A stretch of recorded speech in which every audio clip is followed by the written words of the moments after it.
Hadirin hadirat, dengan izin Allah, sekalipun selalu lambat, insyaAllah kita akan gunakan masa yang ada ini untuk meneruskan mentadabburi firman Allah surah Al-Fatihah, yang hari ini ayat yang ketiga, yaitu qauluhu ta'ala, a'udzubillahi minasyaitonir rajim, maliki yaumiddin. Terjemahan makna ayat: maliki yang menguasai, yaumiddin hari pembalasan. Maliki yaumiddin yang menguasai di hari pembalasan. Ayat yang mulia ini penjelasan dari Allah Subhanahu wa ta'ala sebab yang keempat kenapa Allah berhak dipuji. Ini alasan yang keempat kenapa hanya Allah yang paling berhak mendapat segala pujian, yaitu kerana maliki yaumiddin. Dari sudut bacaan, maliki ini ada dua cara bacaan. Sama ada huruf mimnya tu dibaca dengan mad, seperti yang kita baca, iaitu maliki, panjang, ataupun tanpa mad, satu harakah, iaitu maliki. Kedua-duanya ini, bacaan ini benar dan mutawatir. Dalam surah Al-Fatihah ini kita baca dengan bacaan mad, dua harakah, maliki. Sementara pada surah An-Nas kita baca macam mana? Qul a'udzu birabbin nas, kedua malikin nas. Jadi dibaca satu harakah saja. Jadi dua-dua bacaan ini sahih dan mutawatir. Boleh dibaca dua-duanya, ya. So jangan terperanjat. Kalau ada seorang mengimamkan solat umpamanya, dia membaca maliki ini tanpa mad, dia kata maliki yaumiddin. Jangan lepas salam, macam mana ya solat kita, sah ke tidak, sah atau tidak. Biasanya kita panjang ni, ini lain mazhab lah dengan kita. Janganlah sampai begitu. Dua-duanya adalah betul belaka. Kemudian kalimah maliki asal dari kata akarnya al-milku, milkun. Dah jadi bahasa kita milik. Milkun itu milik, mim lam dengan kaf. Al-milku maknanya milik atau kepemilikan. Kalau dalam bahasa Inggris ada apa? Milk. Betul, apa milk? Itu susu lah, Safwan, apalah kau ni, ya. Saya lah milk juga. Jadi al-milku asalnya. Maliki rutunnya al-milku. Sementara kalau maliki rutunnya ialah al-mulku. Mim lam baris di hadapan, mim baris di hadapan, lam baris mati, mulkun. Kalau tadi yang pertama apa? Milkun, mimnya baris di bawah. So kalau al-milku maknanya kepemilikan, al-mulku pula bermakna raja ataupun kekuasaan. Okay. Kadang-kadang digunakan untuk raja-raja manusia, dipanggil Al-Malik, Malik Abdullah, Al-Malik Sultan umpamanya. Semuanya raja. Jadi itu asal kalimah maliki, sama ada daripada kalimah al-milku atau al-mulku. Okey. Kemudian bila dibagi makna tadi al-milku, dihubung kaitkan dengan yaumiddin, maknanya pada hari itu semua keadaan hari itu adalah milik Allah dan hanya Allah yang menguasainya. Tidak ada sesiapa pun yang memiliki apa jua yang ada pada hari itu. Antara lain di dalam ayat ini ada kalimah yaumun, hari menunjukkan zaman. Jadi pada masa itu, masa dan zaman milik Allah dan segala keadaan di bawah kuasa Allah Subhanahu wa ta'ala. Tidak ada mana-mana makhluk yang menguasai atau memiliki sesuatu pada masa itu. Terserahlah nanti kepemilikan dan kekuasaan serta keagungan Allah di hadapan seluruh makhluknya pada hari itu. Tidak ada seorang makhluk yang punya kuasa, upaya dan daya, jangankan untuk melakukan sesuatu, untuk membuka mulut, mengucapkan satu perkataan pun mereka tidak mampu. So, pada hari itu seluruh keadaan dan setiap sesuatu sepenuhnya dimiliki Allah Subhanahu wa ta'ala. Maka disebutlah Allah sebagai Maliki Yaumiddin. Kalau kita lihat dari sudut dunia sekarang ini, dunia, bukankah disebut pada ayat sebelum ini Allah itu Rabbul Alamin? Salah satu makna Rabbun ialah Malik, yang memiliki, yang menguasai. Banyak ayat dalam Al-Quran, misalnya Allah berfirman pada ayat kursi lah, salah satu contoh. Macam mana bunyi ayat yang kursi? Bismillahirrahmanirrahim. Allahu la ilaha illa huwal hayyul qayyum la ta'khudhuhu sinatun wa la naum. Next word. Lahu ma fis samawati wal ard. Lahu, baginya, ma apa-apa, fis samawati wal ard, yang ada di langit dan di bumi. Di antara yang ada di atas bumi siapa ya? Safwan lah. Saya ada di mana? Ada di atas bumi. Kalau begitu saya milik siapa sebenarnya? Milik Allah. Kita tidak memiliki apa-apa sebenarnya.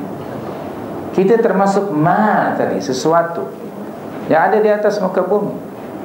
Saya selalu katakan, apa yang kita miliki hanyalah nama yang diberi ayah kepada saya. Itu saja. Sebagai bukti, saya tidak menguasai atau tidak mampu merealisasikan segala keinginan yang saya inginkan. Tidak mampu. Banyak cita-cita, keinginan yang tidak menjadi kenyataan. Itu menunjukkan kita memang sangat lemah, kita milik Allah. Kemudian kadang-kadang kita pun tidak dapat menghindarkan diri dari sesuatu yang telah ditetapkan oleh Allah akan berlaku ke atas kita. Ada benda-benda yang menjadi ketetapan Allah. Umpamanya musibah yang berlaku menimpa ke atas kita, kita tidak boleh avoid. Dalam surah Al-Baqarah 155 umpamanya ada 5 jenis musibah. Bismillahirrahmanirrahim. Al-Baqarah 155. وَلَنَبْلُوَنَّكُمْ بِشَيْءٍ مِّنَ الْخَوْفِ وَالْجُوعِ وَنَقْصٍ مِّنَ الْأَمْوَالِ وَالْأَنفُسِ وَالثَّمَرَاتِ.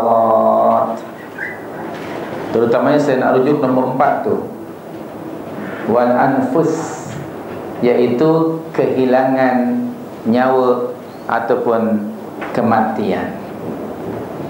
Ada tak sesiapa di antara kita yang dapat mengelakkan dan lari dari kematian? Tidak ada. Maka Allah menegur orang Yahudi khususnya dan untuk kita pada amnya, yang mereka tidak mereka yang deny ataupun mereka mencoba untuk lari daripada kematian. Mereka tidak mau mati. Umpamanya dalam surah Al-Jumu'ah ayat yang ke 8 ya, surah 62, coba rujuk ayatnya. Bismillahirrahmanirrahim. Qul innal mautal ladzi tafirruna minhu fa innahu mulaqikum. Betul tak? Surah 62 ayat 8. Sudah jumpa ke belum? Belum. Okey, kita bagi masa. Surah 62 ayat yang ke-8. Sudah jumpa? Bunyi ayatnya, Qul innal mautal ladzi tafirruna minhu fa innahu mulaqikum thumma turadduna ila alimil ghaibi wasyahadah fayunabbi'ukum bima kuntum ta'malun. Katakanlah, Qul, jika sekiranya kematian yang kamu takutkan, kamu lari daripadanya, qul innal mautal ladzi tafirruna minhu fa innahu mulaqikum, niscaya kematian akan menemui kamu. Ini maknanya kita tidak boleh lari dari kematian. Itu ketetapan Allah. Sekiranya ini logik saja, sekiranya seseorang itu dapat menghindarkan diri dari ketetapan Allah itu, kematian tadi, maka orang yang paling layak dapat menghindarkan dirinya dari kematian ialah Rasulullah SAW. Tetapi bukankah Rasulullah sudah meninggal dunia? Allah bertanya dalam surah, memberi penjelasan, keterangan dalam surah Al-Anbiya ayat 34 dan 35. Surah 21 ayat 34 dan 35. Bismillahirrahmanirrahim. Okey, coba ulang apa? Buka dulu ayatnya. Wa ma ja'alna li basharin min qablikal khuld. Berikutnya, afa immitta fahumul khalidun. Lalu diemphasiskan ayat yang berikutnya 35. Apa dia? Kullu nafsin dha'iqatul maut. Okey. So, kami tidak pernah, Allah berfirman, mafhumnya, kami tidak pernah menjadikan seorang manusia pun sebelum kamu tetap hidup abadi, kekal abadi. Maka apakah jika kamu, wahai Rasul sallallahu alaihi wasallam, meninggal dunia, mereka akan tetap hidup? Jawabannya tentu tidak. Tengok ayat 35. Apa terjemahannya?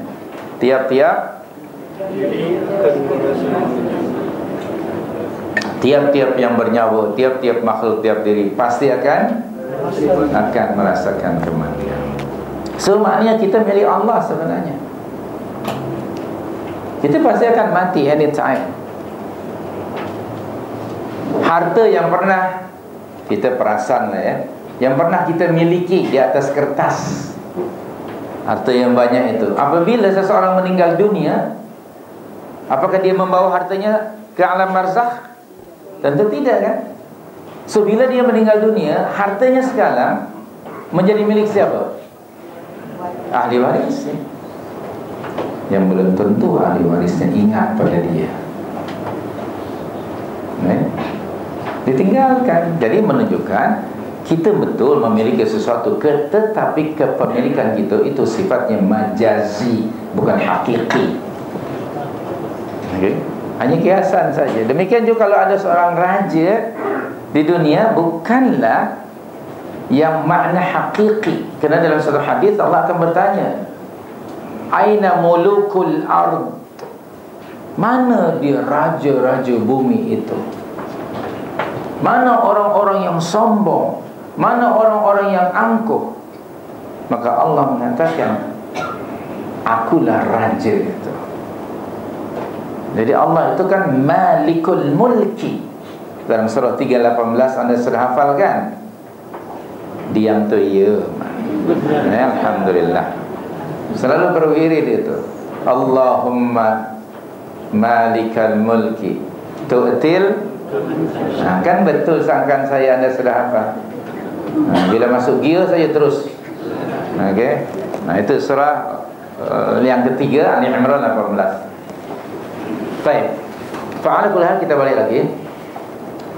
Maliki itu tadi sudah saya jelaskan bahawa Allah lah pemilik yang sebenarnya, penguasa yang sebenarnya. Terutamanya nanti di sana. Di sini kita masih adalah kuasa sikit kan, menguasai harta dalam bentuk mencari, menghimpun, membelanjakan, menggunakan. Itu semua masih ada kuasa kita. Orang yang punya kedudukan di mana-mana, apapun kedudukannya, disebut juga dia ada kuasa.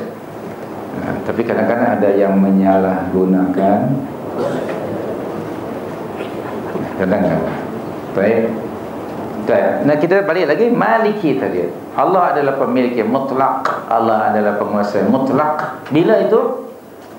Yaumiddin, pada hari pembalasan. Baik. Kalimah yaum sebagaimana tadi disebut, dia merujuk pada zaman atau masa. Tentu saja kita hanya mampu menerjemahkan yaum itu hari. Tapi satu hari di akhirat berbeza masanya dengan satu hari di sini.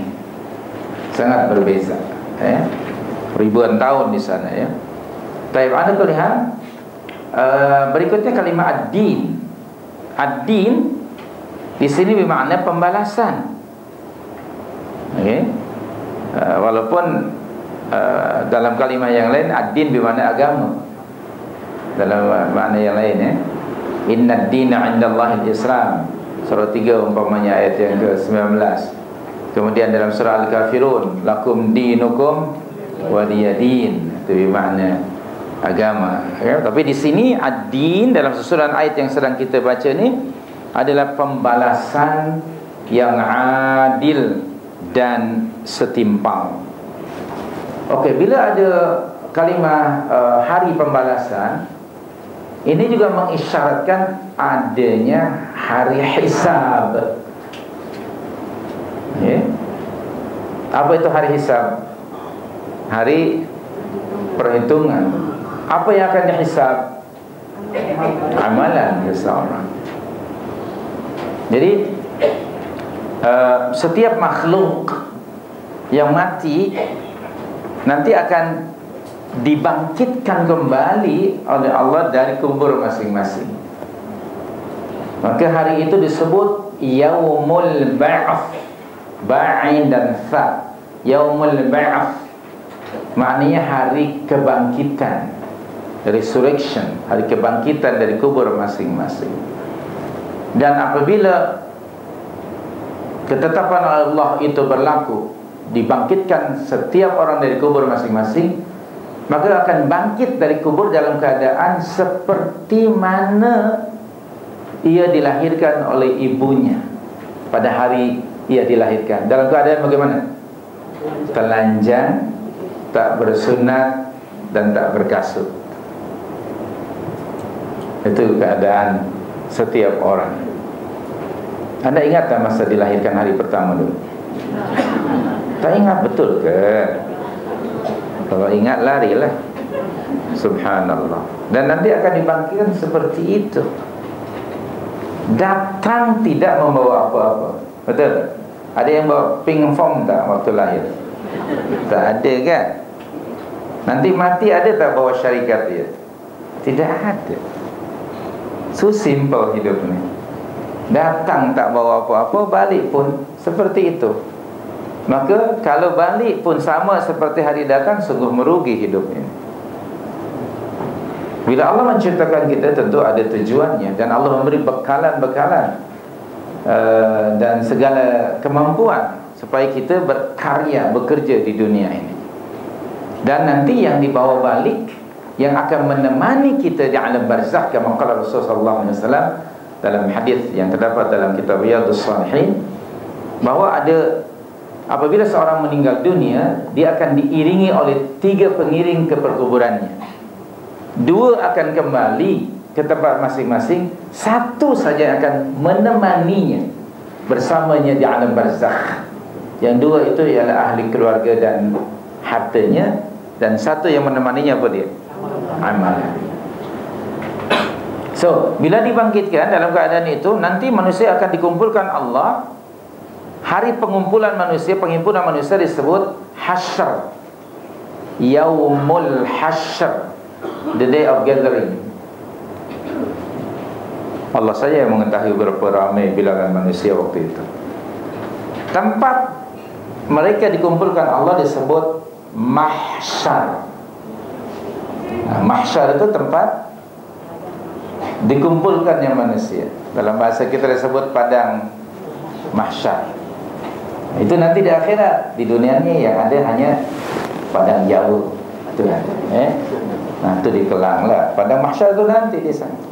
Dalam keadaan semuanya rata, tidak ada satupun bangunan atau pokok bagi seseorang berlindung ataupun dia bersembunyi di sebaliknya. Tidak ada. Semuanya nampak.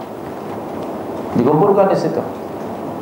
Nah, apabila Yaumul Hasyr, ringkaskan saja, berikutnya akan ada Yaumul Hisab. Yang akan dihisab ialah amalan, bukan berat badan. Jadi anda tak perlulah bingung sahaja, ya Allah, heavy lah, badan saya bertambah terus. Allah tidak akan menimbang berat badan, tapi apa yang akan ditimbang? Amalan. Faman ya'mal, Allah berfirman dalam surah Al-Qari'ah, apa punya ayatnya? Faman thaqulat mawazinuhu fahuwa fi 'ishatin radiyah. Kemudian wa amma man khaffat mawazinuhu fa ummuhu hawiyah, wal a'yadzu billah. Di situ ada kalimah mawazin, is plural dari mizanun. Mizan maknanya timbangan. Kalau 3 ke atas plural mawazin. Yang dimaksud ialah mawazinul a'mal, timbangan-timbangan amalan seseorang. Maka hidup di sini untuk apa? Untuk beramal. Hidup ini adalah untuk beramal. Banyak sekali ayat tentang amalan ini. Kemudian bila ditimbang oleh Allah semua amalan, dalam menurut salah satu hadis Nabi SAW, amalan pertama kali dari seorang hamba yang akan dihisab oleh Allah pada hari kiamat ialah apa? Salatnya. Salatnya yang pertama kali dihisab. Maka masing-masing orang akan dihisab amalannya. Tiada satu pun amalan, aktiviti yang pernah dilakukan oleh seseorang melainkan semuanya telah dicatat, direkod dalam satu buku catatan amalan. Dan nanti di akhirat buku catatan amalan itu akan didedahkan, dihadapkan kepada setiap individu. Dalam surah Al-Kahf ayat 49, surah Al-Kahf surah 18 ayat 49, sila rujuk ayatnya.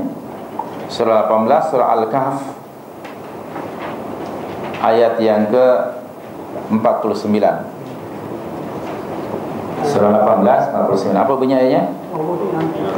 Wa wudi'al kitabu fataral mujrimina mushfiqina mimma fi. Kemudian wa yaqulun ya wailata. Kemudian ma li hadzal kitab la yughadiru saghiratan wala kabiratan illa ahsaha wa wajadu ma amilu hadira wala yazlimu rabbuka ahada.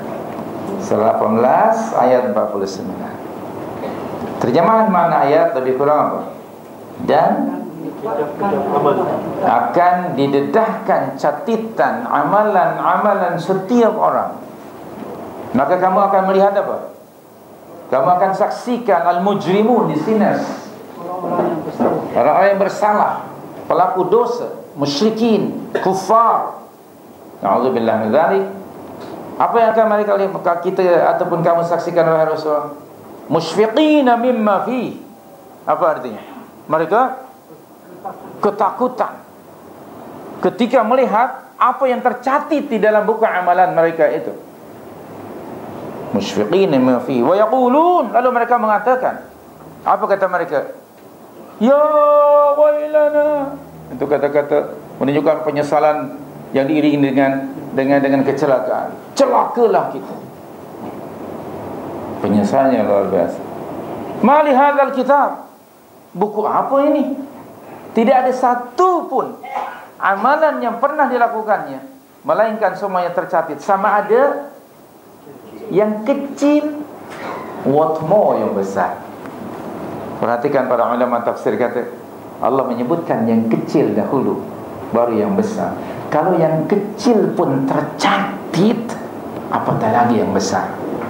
Yang dimaksud kecil menurut manusia, yang paling kecil ukurannya apa menurut kita? Sesuatu itu benda itu sangat kecil sekali. Kita sebut apa? Size itu. Macam atom kan? Betul tak? Anda ingat tak surah Al-Zalzalah ayat 7? فَمَنْ يَعْمَلْ مِثْقَالَ ذَرَّةٍ. Apa itu zarrah? Atom. Pernah nampak atom? Tak pernah nampak kan? Matanya sipit, tak nampak. Coba timbang ya, atom ada berapa berat? Mithqala dzarratin khairan yarah. Atau sebaliknya, wa may ya'mal mithqala dzarratin syarran na'udzubillah yarah. Please imagine, benda yang seberat zarrah pun tetap tercatat. What more bigger than that? Tengok ayat ini mengingatkan kita. Ma li hadzal kitab la yughadiru saghiratan wala kabiratan illa ahsaha. Mereka semua ada tercatat, terikot, terbeliak mereka. Wa wajadu ma amilu hadira. Dan mereka apa? Mendapati semua apa yang pernah dilakukannya itu ada tercatat semuanya di situ. Wala yazlimu rabbuka ahada. Dan Rabbmu sekali-kali tidak akan menzalimi, merugikan seseorang. Ayat ini cukup mengingatkan kita supaya waspada dan hati-hati bahawa ucapan kita, aktiviti kita semuanya direkod oleh Allah. Jangan meremehkan melakukan perkara yang khair, perkara yang baik, kebajikan, walau seberat zarrah, buatlah, kerana ia tetap ada nilainya pada sisi Allah Subhanahu wa ta'ala. Hadis yang sahih dalam kitab Riyadhus Shalihin,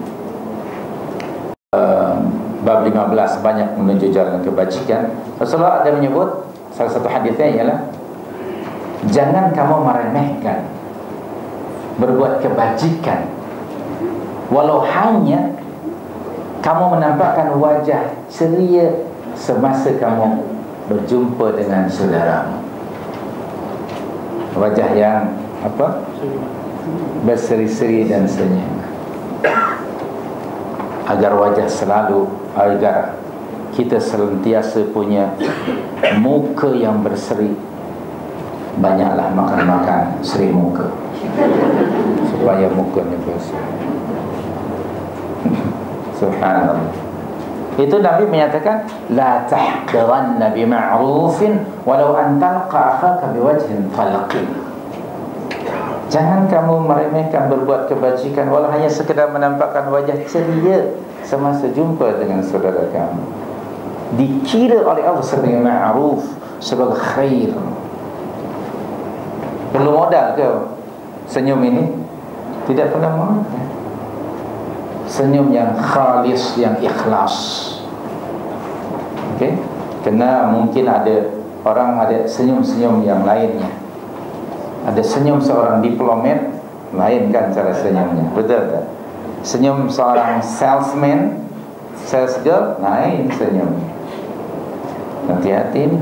Kalau yang senyum-senyum sendiri-sendiri aja, lain lagi. Begitu, okey. Subhanallah. Nah, Rasulullah biasa tabassum. Tabassum maknanya senyum. Yang dilarang ialah ad-dhahik, iaitu terbahak-bahak hingga anak tekak keluar dan masuk lagi ke dalam. Wal-iyadhu billah. Nah, sekarang justru yang terbahak-bahak itu dapat pinggan. Na'udzubillah. Fa'ala kulli hal, kita balik lagi. Yaumiddin, hari pembalasan. Jadi bila ada hari hisab, in khairan fa khairun, jika amalannya khair, baik, maka ia akan mendapat balasan yang baik. Wa in syarran fa syarrun, tapi jika sekiranya amalannya itu jahat dan buruk, maka dia akan mendapat balasan yang setimpal. Dan Allah tadi sudah berfirman, salah satu ayat yang tadi 18:49, wala yazlimu rabbuka ahada. Dan Rabbmu sekali-kali tidak akan merugikan, menzalimi amalan seseorang. Untuk apa? Maksudnya Allah dari berbuat demikian itu. Jadi setiap orang nanti akan bergantung pada amalannya sendiri-sendiri yang pernah dibuatnya sendiri semasa hidup. Coba anda rujuk surah 53 ayat 39. Surah An-Najm, An-Najm ayat 39. Apa bunyi ayatnya? Belum bunyi. Bismillahirrahmanirrahim. Wa al-laisa lil insani illa ma sa'a. Anda boleh baca hingga ayat 41, saya baca itu saja. Apa maknanya? Dan bahawa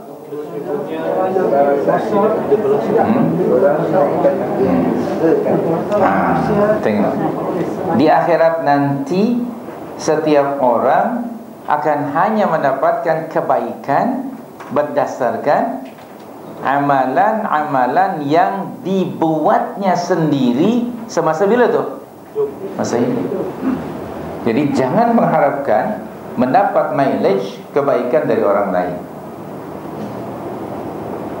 Dan di akhirat nanti yang ada hanyalah balasan, tidak ada amalan.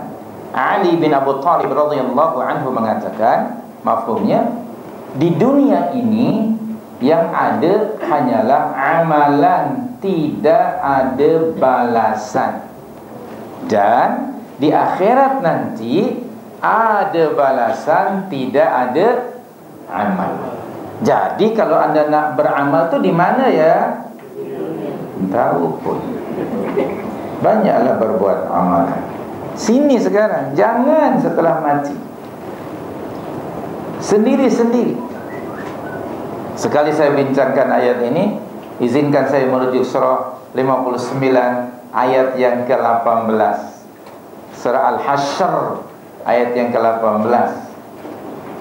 Bahawa setiap orang mesti bersedia dan berdikari, berdiri di atas kaki sendiri dalam mengerjakan amalan. Tengok surah yang ke-59 Al-Hasyr ayat 18.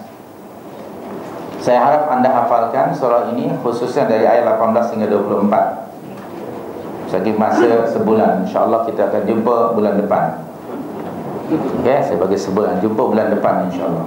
Bulan depan tu esok lah maknanya kan, insyaAllah. Apa bunyi ayatnya? Bismillahirrahmanirrahim.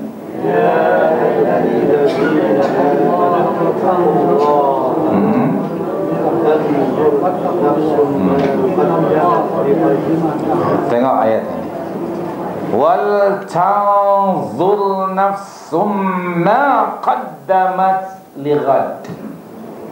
Itu ayat. Ya ayyuhalladzina amanu, wahai orang-orang yang telah beriman, ittaqullah, jaga diri kamu dengan cara laksanakan perintah, jauhkan larangan. Dan berikutnya apa? Dan hendaknya, apa terjemahannya?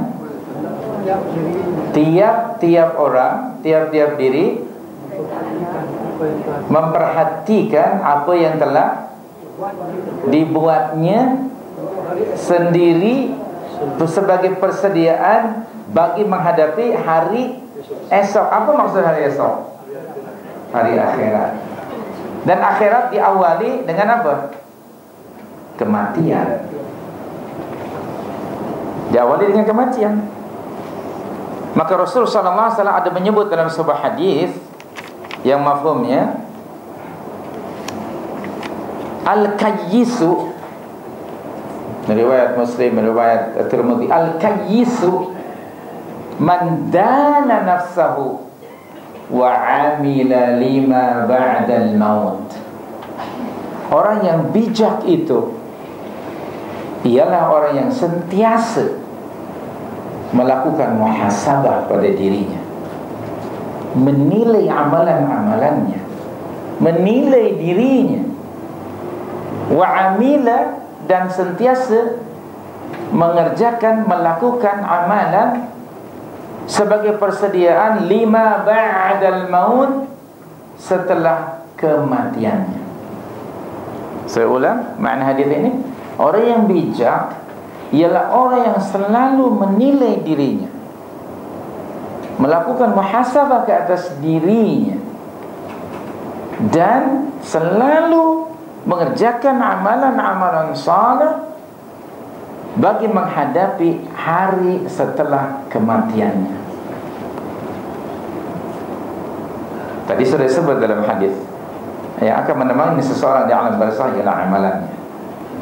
Jadi orang yang bijak, orang yang selalu menilai diri every day, dan menilai dirinya, melakukan muhasabah amalannya. Apakah amalannya sudah bertambah atau berat badannya bertambah? Minta maaf, jangan sensitif. Jadi dia selalu menimbang, yang ditimbang apa? Berat badan ke berat amalannya? Amalannya dan imannya. Maka itu orang yang kayyis, yang bijak, dana nafsahu, mengawal dirinya, membuat satu correction terhadap dirinya, membuat satu penilaian terhadap dirinya, wa amila lima ba'dal maut, dan selalu melakukan amalan demi untuk hari setelah kematian.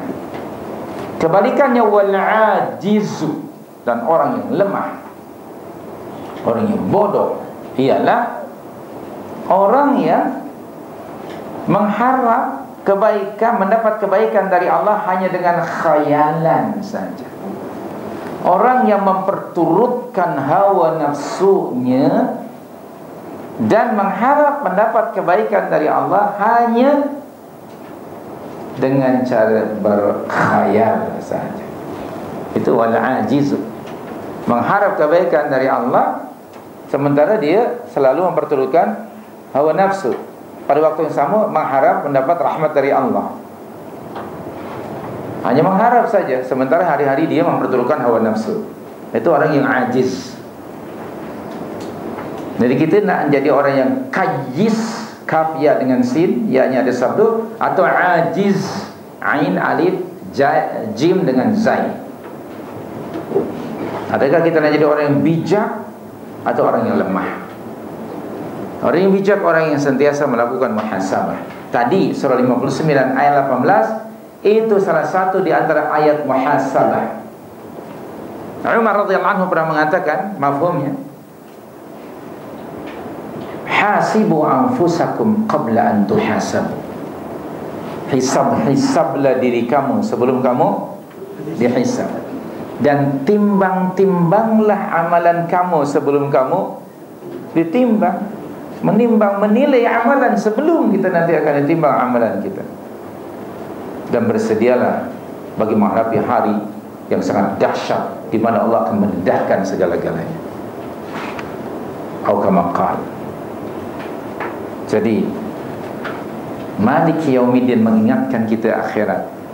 Bila kita selalu ingat kepada hari pembalasan, maka akan memotivasi diri kita untuk sentiasa melakukan muhasabah dan membanyakkan dan memperbaiki amalan. Dahulukan kualiti daripada kuantiti. Anda sudah hafal surah Al-Mulk ayat kedua kan? Terima kasih. Bismillahirrahmanirrahim. Mengangguk ke mananya ya. Alladzi khalaqal mauta wal hayata liyabluwakum ayyukum ahsanu amala wa huwal azizul ghafur. Ayyukum ahsanu amala. Surah 67 ayat 2. Siapakah di antara kamu yang paling baik amalannya?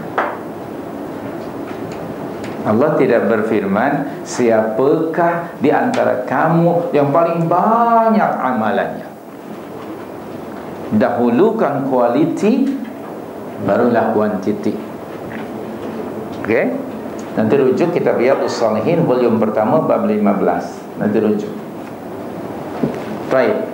Kita balik lagi pada ayat yang sedang kita kaji ini. Yaumiddin, tadi hari pembalasan. Setiap orang apa yang akan dibalas? Amalannya. Dengan penuh adil. Okey? Maha suci Allah dari menzalimi hamba-hambanya. Adil maknanya sesuai dengan amalan mereka. Kalau baik, dapat kebaikan. Kalau buruk amalannya, dapatlah punishment. Okey? Itu yang dimaksud dengan hari pembalasan yang adil.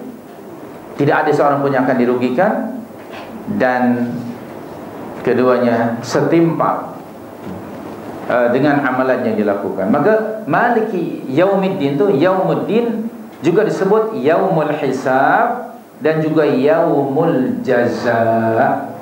Jadi tadi dihisab dahulu. Apa yang dihisab tadi? Amalan. Bila sudah dihisab, berikutnya ada hari jaza.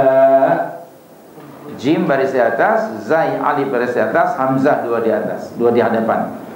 Jaza pun maknanya pembalasan. Jadi Yaumiddin ialah hari pembalasan.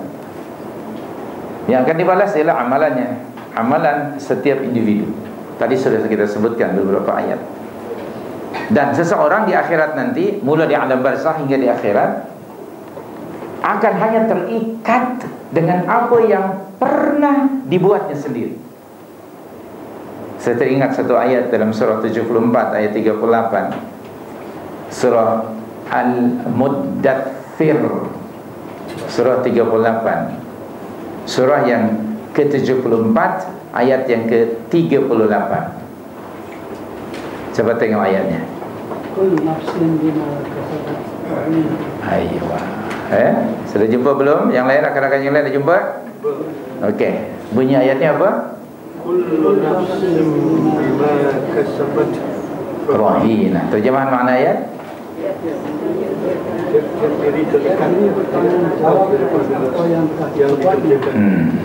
Kullu nafsin bima kasabat rahina. Tiap-tiap diri terikat dan bertanggungjawab ke atas apa yang dikerjakannya sendiri, mula daripada usia aqil baligh hingga datang ajalnya. Semua direkod. Kita sebagai manusia, ya Allah ampunilah kami, kita lebih banyak lupa apa yang sudah kita buat dahulu. Betul tak? Banyak lupa apa yang jangankan yang dahulu, yang semalam pun semalam apa yang buatnya. Betul tak?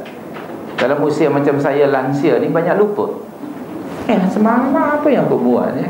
Apa? Baru semalam. Apatah lagi yang last week, last month, last year dan sebagainya. Tapi Allah Subhanahu wa ta'ala tidak pernah lupa. Jadi astaghfirullahaladzim, semua aktiviti kita dicatat di amalan kita direkod, Dan setiap orang yang tidak akhirat akan terikat dengan amalannya sendiri. Ayat-ayat yang kita rujuk ini mengisyaratkan bahawa di akhirat itu tidak akan ada seseorang pun yang mampu berkuasa dan dapat memberi pertolongan atau syafaat kepada orang lain kecuali selepas diizinkan Allah. Hadirin hadirat, Allah mengingatkan kita dalam surah Luqman ayat 33, surah 31 ayat 33. Bismillahirrahmanirrahim. Ya ayyuhan nas ittaqu rabbakum wakhshaw yawman. Tengok, wakhshaw yawman. Surah 31 ayat 33. Betul? Betul tak? Luqman 31. Wakhshaw yawman. Apa berikutnya? La yajzi walidun awwaladihi wala mauludun huwa jazin awwalidihi syai'a. Itu saja ingin saya rujuk hinggalah hujung ayat. Terjemahan makna ayat apa? Wahai sekalian manusia, bertakwalah kamu kepada Rabbmu dan takutilah akan satu hari di mana pada hari itu seorang ayah tidak dapat menolong anaknya dan seorang anak pun tidak dapat menolong ayahnya sedikit pun.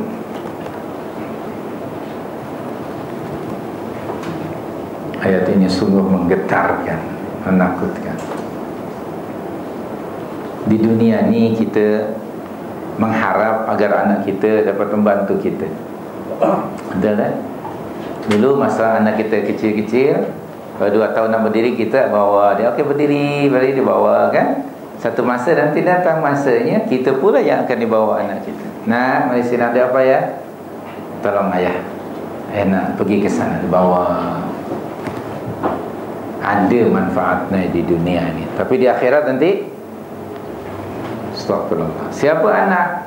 Orang yang paling hampir dengan kita, orang yang menjadi harapan kita untuk menolong kita. Tapi di akhirat, orang yang paling hampir, anak kita kepada kita paling hampir sekalipun tidak dapat menolong kita, apalagi orang lain. So ingat, masing-masing orang hendaknya menyibukkan diri dengan amalan-amalan sendiri dan jangan mengharap pada orang lain. Jadi kalimah Yaumiddin maknanya hari pembalasan. Dan apa itu hari pembalasan? Anda rujuk surah Al-Infitar. Surah Al-Infitar itu surah yang berapa ya? Nah, coba indeksnya tu. Surah yang berapa? Al-Infitar ayat 17 dan ayat 19. 17, 18, 19. Surah apa Al-Infitar tu? Surah nombor berapa? Tak ada yang mau bantu ke? Tengok indeksnya. 82. Ayat 17, 18, 19. Sila baca ayat. Bismillahirrahmanirrahim. Wa ma adraka ma yaumuddin. Thumma ma adraka ma yaumuddin. Yauma la tamliku nafsun li nafsin syai'a wal amru yauma idzin lillah. Tahukah kamu apa itu hari Ad-Din, hari pembalasan itu? Jadi diterjemahkan Maliki Yaumiddin itu dengan ayat ini. Tahukah kamu apakah hari pembalasan itu? Sekali lagi, tahukah kamu apakah hari pembalasan itu?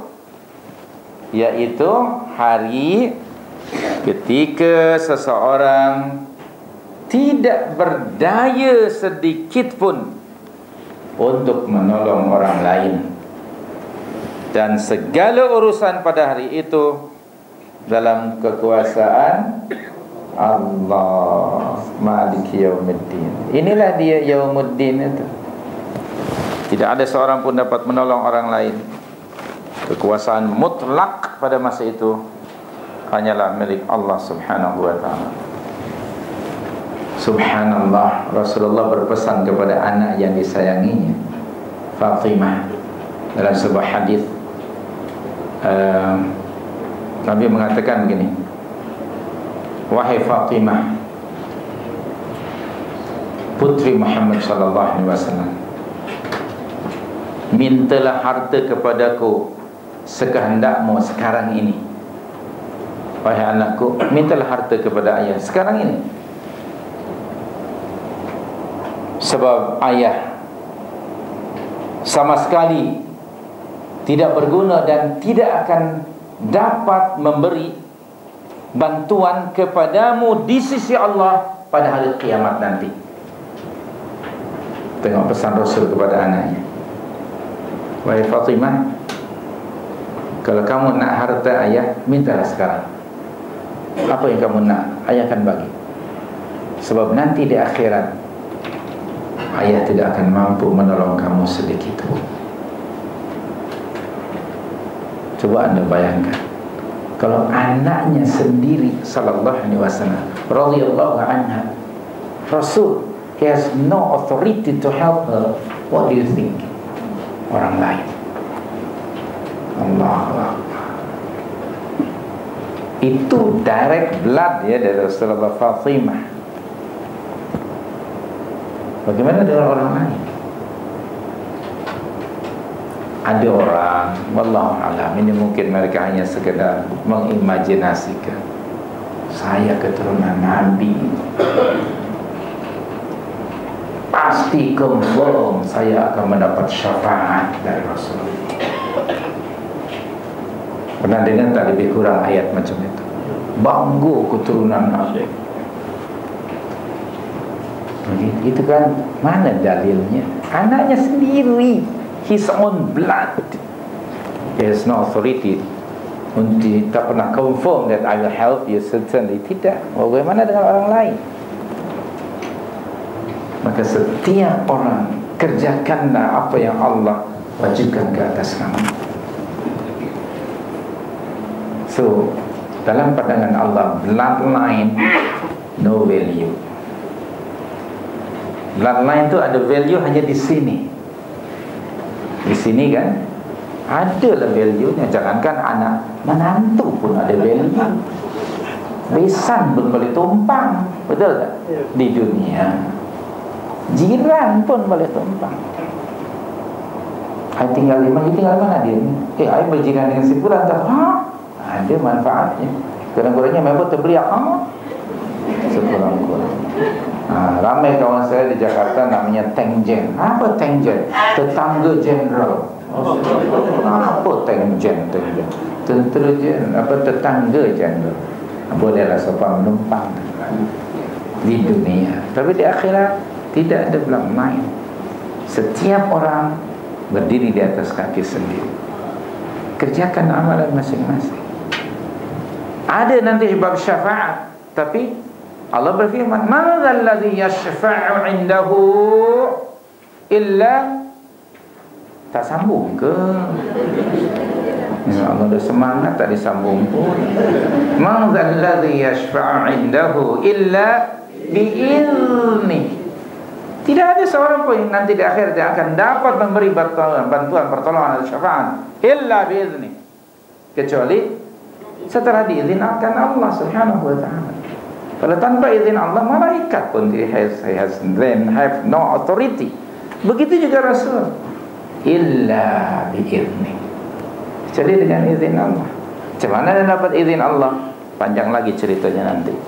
Fa'ala kulli hal, kesimpulannya Maliki Yaumiddin. Yang pertama, kita memuji Allah kerana Allah adalah Maliki Yaumiddin. Okey. Dan yang kedua, ingat-ingatlah selalu akan adanya hari pembalasan.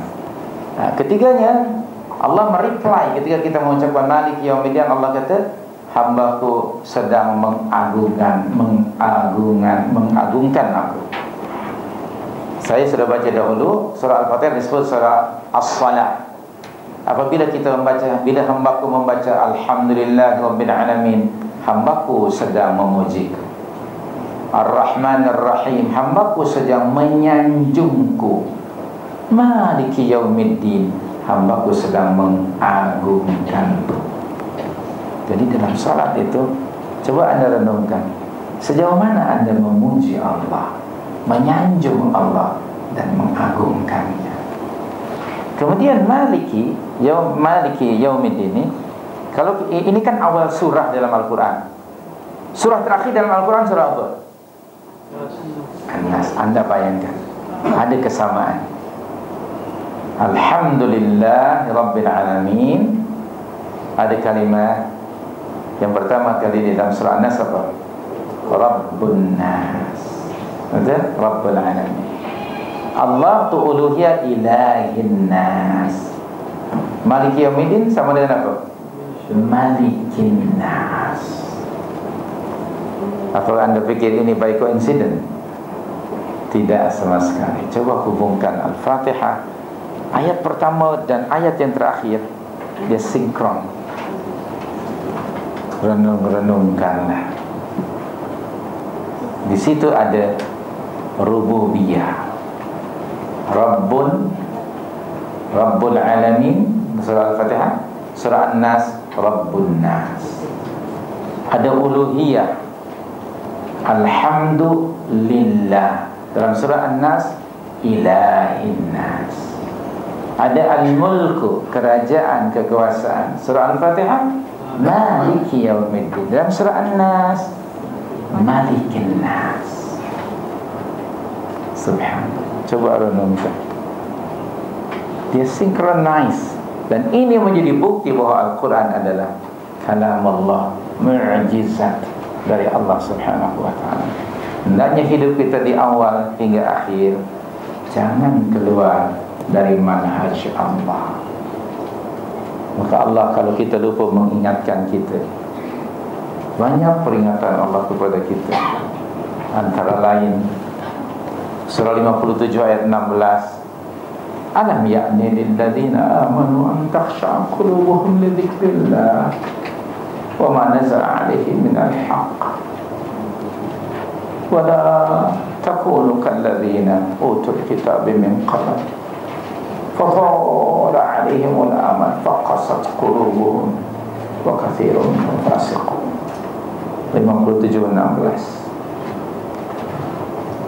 Sungguh Allah memberi peringatan kepada kita. Alam ya'ni lil ladzina amanu an takhsha'a qulubuhum li dzikrillah. Itu poin yang pertama. Apa terjemahan makna ayat?